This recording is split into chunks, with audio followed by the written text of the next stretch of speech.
Nice to have you back. It's our community, and I'm Mary Davidson, and we have a really interesting person. I always say really interesting because she does something that I absolutely couldn't even begin to do. And her name is Ursula Dunnewwind, and she is an expert in Scherenschnitt. And that is the art of paper cutting. And literally, Scherenschnitt means scissor cut. That's right. Where did this whole thing come from originally, Ursula? The Chinese and the Chinese culture, they had paper first in China, and they had paper, handmade paper, BC. But the first documentation of the recipe for paper was recorded at 100 AD. And so they were in possession of this precious material, and they were the first ones to do the paper cuttings. There was actually in a grave from 635, there was a very small paper cutting found, an original. Really? Have you seen a picture of it, or? I have seen a picture of it. You can find it in paper cutting books. Is it a design, or? It is a design. It is a scene, and it is 2 inches in diameter. It's round. They must have had some mighty good scissors. Yes, they did, or other cutting tools. And those people who made paper, they were either voyeurs or they were taken prisoner to the Mid-Eastern area, and from there it went around the world. But Switzerland and Germany came up pretty early, did they not? I think the season for paper cutting, the high season, was in the 1700s and 1800s. Well, and I do know that some of the immigrants to America, yes, Germans, yes, settled in Pennsylvania area and brought with them that yes. art. And they have their own style. They usually use parchment paper. They have painted it, and what do they paint it with? I don't know. They don't take oil. They take dyes of some sort. I have never done it. Because it can't be too stiff, or they can't cut no, it. no. Yeah.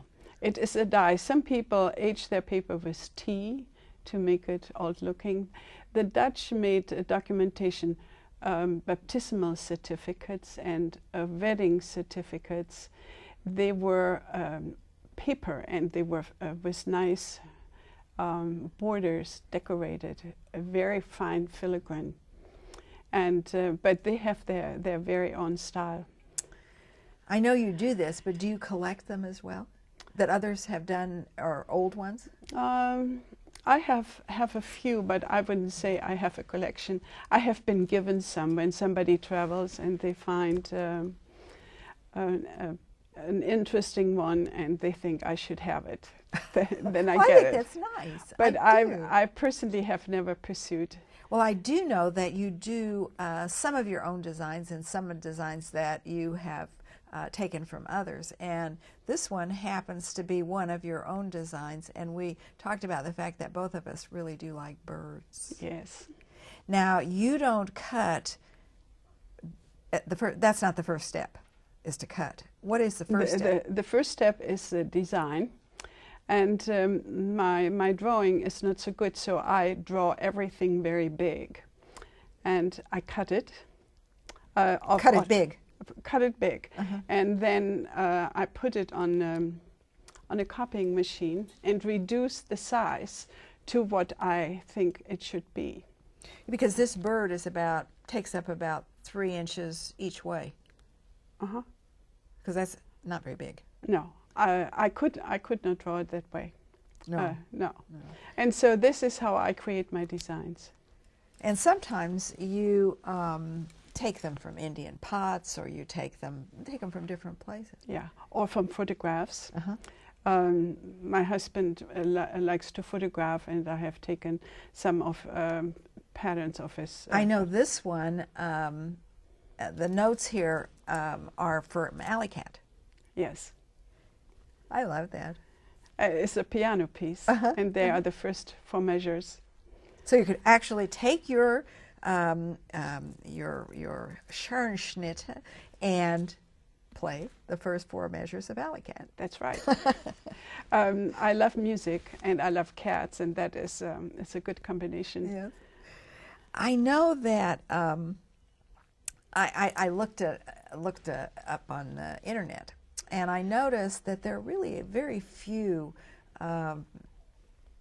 first-class paper cutters or scissor cutters in this country. There are not too many, at least on the internet, and they are really good. They have a guild of American paper cutters, and there are some very good artists in this guild. I guess what I'm really coming to is that does each one of these Scherenschnitt artists develop his or her own style? Not all of them, but that is what is promoted by the professional organization, that everybody does.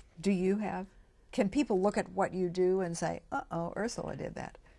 Do you think you have a... No, I do not. There are some artists who really I can recognize, but I don't think they would...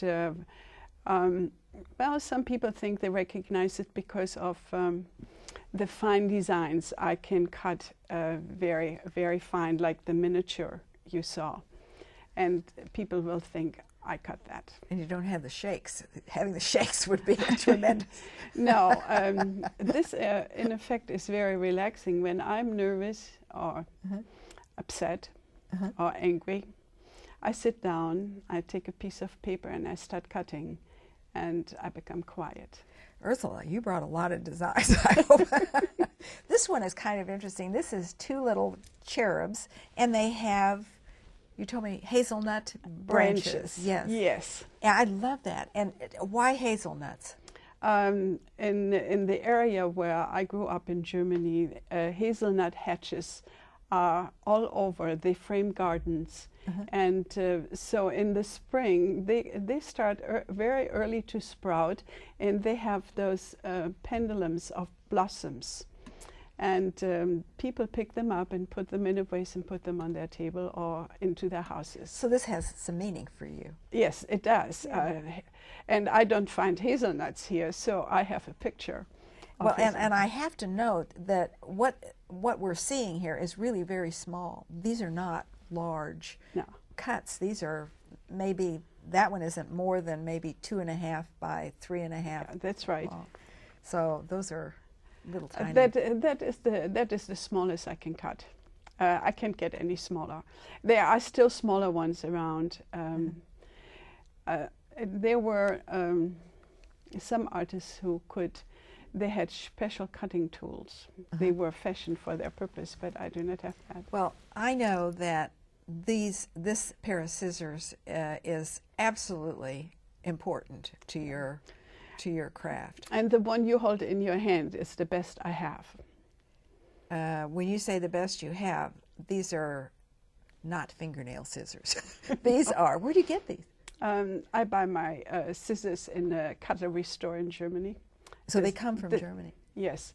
The city where I used to study, there is a cutlery store, and they make them to order. You have your own packet. Somebody fashioned that for me, because if those scissors drop, they are done for. Uh-oh. I'm sorry you said that. Now I'm all nervous. I want to drop your scissors. Because the important characteristic about the scissors is that they have to be very slender and very flat, and the point is almost needle sharp. Are these the same scissors? Or are they? Yeah, they are the same scissors. These are twins. Yeah, that's right. And the point is so sharp that you can pierce the paper and not tear it. And so, you know, there is, we're talking about art, style and art, but there is, beneath that, there is a workman's kind of approach as well, because you have to be able to punch and you have to be able to, yes, you know, so it's a kind of a double. How to cut curves, and Some curves you cut from the top, the curves which go to the left. And the fish that you've done, this is an Indian Yes. rendering, and he has 8 fish, and they're curved all over. Yes. Was this difficult? The eyes, the white in the eyes, and the patterns in the fish. They are difficult to cut because they are so narrow. And you have to, I use a needle, a fine needle, and pre-puncture the paper. And I have all this here. Yeah. This is like going through somebody's purse. I love it. This is a funny little thing. And I said, if you please, what is this? And you said, yeah, it is. It is a pre-puncher for Scherenschnitt. It's a needle. My husband made that tool. Oh. And this is what I use to puncture. So you punch all the way around the where you're going to cut? Only the very fine areas. Only the fine areas. When I have to, my scissors allow me to cut a millimeter in a square. That's not much. No, and There's something else. I'm just digging around in your purse. What is this? that is what I use to crease paper when I make my cards, my note cards. Oh. And I make. Is that what it's for, or is that what you use it for? Oh, that is a pottery tool. Oh, see? Yeah. So it's taken you a while to find all these. Yeah. See, if I take your purse away from you, you're going to be in real trouble. But I knew, yeah, but if you take my scissors, that would be really bad. That would be really very bad. Because And let's see, you have a stapler, and you have glue. What do you do with the thread? there is a paper, the gate there, which is a symmetric cut. Uh-huh. And what you do, you fold the paper and put the design on it, and you cut it. You cut the mirror image, and you only cut half the picture. And when you open it up, you have the full picture. And to keep the paper straight from shifting, I sew the paper together, and then cut the thread away. You can't erase anything, surely. If you draw your own designs, I need an eraser badly. See, I'm telling on you. Yeah. So all of these wonderful things, and all in this little. She said, Ursula said to me, everything I need is right in this bag, except your scissors. Well, almost. The scissors fit into it too. You have one more thing. Yeah, that's the visor. Yes, and all this stuff is so little that you can't see it properly without the magnifier. That's right. So if I hand you your magnifiers and your scissors bag, you should be very relieved, I know. But I will hand you your magnifier and your scissors, and we have a pattern that I would hope that you can kind of show us how you do this. Thank you. On goes the magnifier. You know, a lot of people use these when they do embroidery too. Yeah. My husband is a model railroader, and he does very fine things. We both So you have fight one. over the magnifiers? No, I got my own. I think that is just superb. All right. This is almost like making a bomb or something. I don't know if you want me to talk. Yes, I do. What I usually do, I start with the more demanding places in the design first. And in this picture, these are the center of the blossoms. And I insert my scissors, and then... Now, do you just pick that spot, something that appeals to you, or is there a better place to start? It is better to start at the center of the picture, because then you have the surrounding paper as a support. Because each piece is supposed to be out of one sheet of paper and should all be connected. And so you start with the center and with the delicate things first. Okay. And you let the outside stay. So you would start with the groundhogs? No? Yes. Yeah. Yes. Yeah. It's the shadow of the groundhog. Mm-hmm. Mm-hmm. Okay.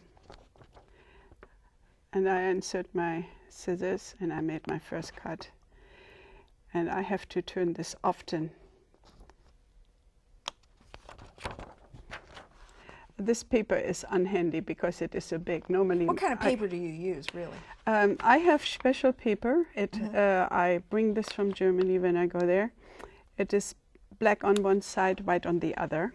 Oh, really? And the white side is the one which receives the design. Ah. And do you cut from the white or the black? I cut from the white because the design is on there, and that is the mirror image. So if you have, I cut written text, cursive, well, and it. Here's one that isn't this beautiful? Now this is one of Ursula's own designs, and she cut this. Now you drew this on the back, on the white side of the black and white paper. That's right. And then you cut this. Isn't this beautiful? And I think it's particularly nice because spring is getting ready to sprung here pretty soon.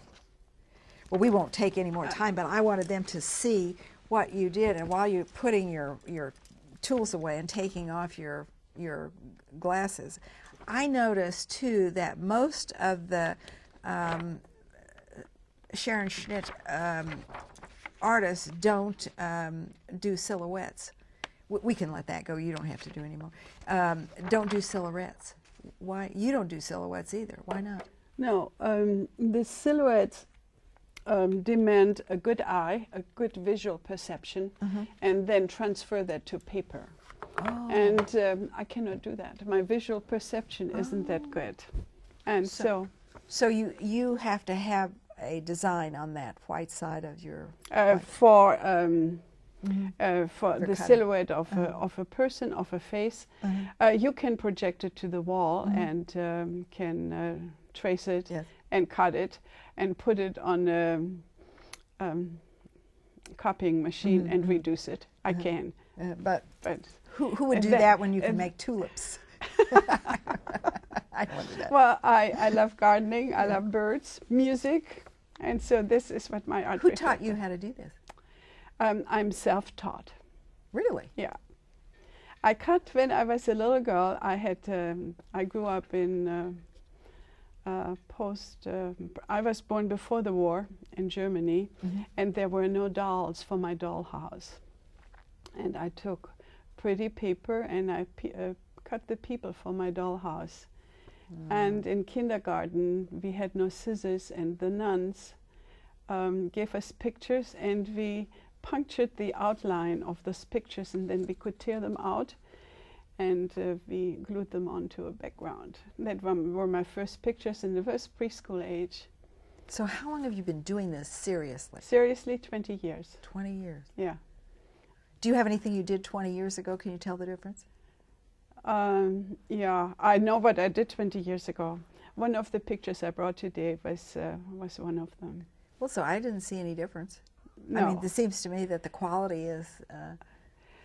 what happened was I started cutting paper, and one day I find in the mail a pair of scissors, and the husband of a friend of mine, he sold medical equipment. And he sold surgical scissors to eye doctors.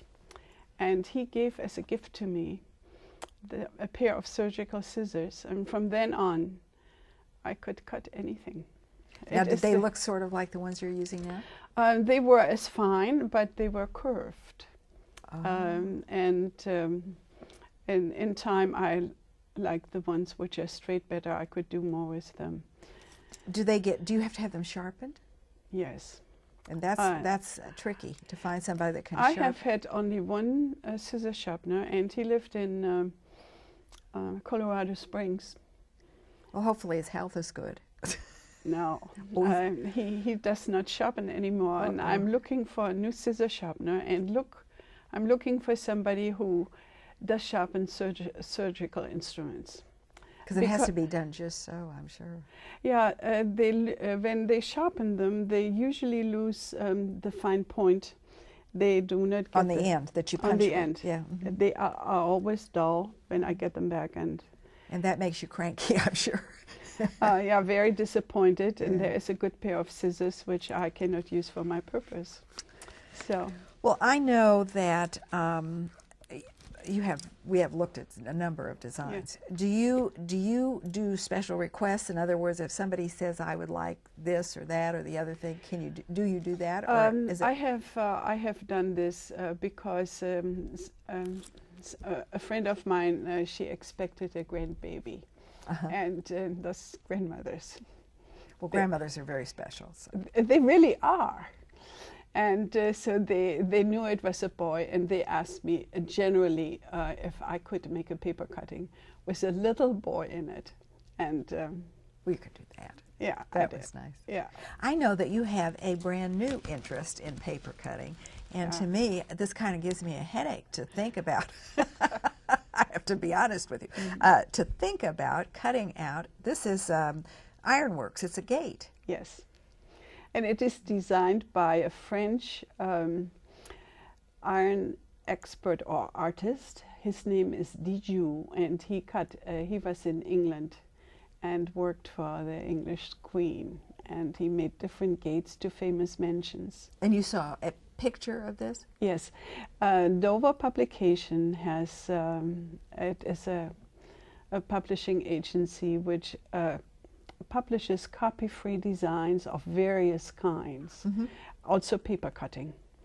And they have, I think, 2 or 3 publications on iron gates, and I have those because I like the gates, and then Well, I know this is your new interest to do the ironwork. Yeah. Do you like anything locally? Have you ever seen anything locally that you liked? I have seen some ironwork locally, but I haven't gone back to take a photograph of it or anything. Yes, and I have to go there with my husband. This must be very difficult to do, though. It was difficult to get the first design, to get it so that I can cut it, the dimension of it. This particular one? This particular one. And once I have it cut once, I can just copy it. And then I don't have to figure out all the fine details which I do with the first cut. When you do that first cut, do you reduce it mathematically? Because it has to be, is this done to scale? That's really what I'm asking. To scale in from the book? No, from the drawing? No, from the real gate. No. This is from a design, how it is printed in a book. So it's done to scale from the book? Yeah. Yeah. Yeah. Isn't that interesting? Well, so it takes a little pencil and paper work to get this right the first time. Yeah.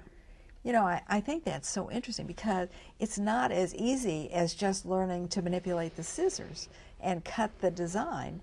You have to, the first cut is hard, particularly in something like this. This is the work of a real artist. I mean, this shows the culmination of all those years that you've been snipping away. Yeah. Once you have cut for a long time, then that is easily possible. Do you teach others? Can you teach others to do that? I have taught individual people. I have done demonstrations, but I have never taught a class. I was invited to do this in some school in an art class, and then I had to travel, and so nothing became of it. And I don't want to pursue this. If somebody wants to learn it and comes to my house, yeah, I do this. And I have done this a lot, but I haven't done a class. You ever had a student that was really good? Yes. Yeah. Yeah. So then that's I have cuttings she made for me, and I'm so happy to see what she can do with what she learned. Yeah. It was very good. I know that you were a child in Germany during the war. Can we talk just a little bit about your life? What happened at school? Because you were a school age part of that time, were you not? Yeah, I started school in a small village. Our house was bombed out, and that was in the early times of the war. And people who were affected by war like this, they were sent for rest and recreation to the countryside, and we were sent to a small village in Germany. And I started school there, and Hitler had drafted the teacher, the only teacher in the village. And they had a man in his 70s. He had to come out of retirement and teach 8 grades. So he couldn't do this. So I only went to school 1 week 2 times, the other week 3 times. And when I came back to my hometown, I hadn't learned much. So I remember my mother working with me. And then our school became an army barrack, and we had no schooling. In your hometown? In my hometown. That was 1944, 45. Was it a small town? 15,000 inhabitants at that time. Mm-hmm. It's now bigger. Mm-hmm. It's a very old town. Was nominated a city in 1289. A very nice place. So it has, as they say, character. Yes, it just brims with history. Was your father in the army? He was drafted, and he fought in Russia. But came back. Came back. He was injured, but his injury got him out of Russia before the war came to an end. Otherwise, he might not have returned. What did he do? For a living, he was a weaver in weaving mills. He was a weaver for 50 years. Oh my goodness, Mm-hmm. That's a long time. It's a long time, and it's hard work. It's very hard work because those shuttles are heavy in Mm-hmm. the mills, I would think. And he was a fine musician. He was the principal clarinetist in our local symphony. He was a very gifted man. And you're musical too, aren't you? I sing. Okay. Barbershop. Barbershop. Well, you can cut while you sing. I mean, I think that's wonderful. Well, I listen to music when I sing, when I cut. I think that's wonderful. Yeah. When did you come? When did you come to the United States? 1964.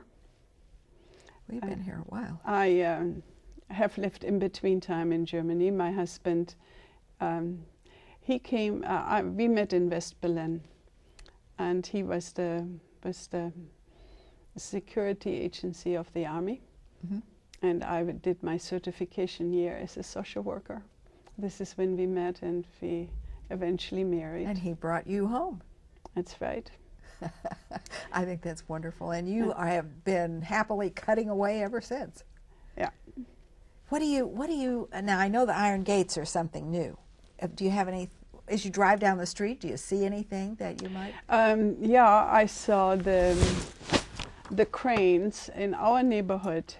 There is a duck pond since 40 years. It's a famous place in Kansas City. And the cranes come and feed on the food for the ducks. And of course I do like cats. Yes. I noticed that. And I know that you also have some shows. Do you have anything going that's going to be around a while? Until the end of this month, there is in the Buttonwood Art Space an exhibition, The Note Illustrated.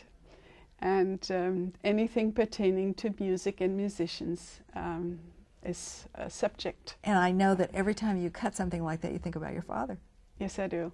I think that's wonderful. But these are some more cats, and they look to me like notes too. Yeah. But they're just placed there, just. That is a design who is by a famous artist in Germany. His name is Moritz von Schwind. And he belonged to a gremium which had to decide what type of notes they should use to write music, because they were unhappy with what was being used, and they had a tittle-tattle going back and forth, and he came back and presented that. And there they are, all those tittle-tattle cats. That's and right. I think that we have had such a good time. Ursula Dunnewwind and all of her scissor cuts and her creative thought, and I wish you many, many more years of happy cutting. And I thank you very much. It is truly my pleasure, and also my pleasure to welcome you to It's Our Community and to meet our neighbors. I'll see you soon again.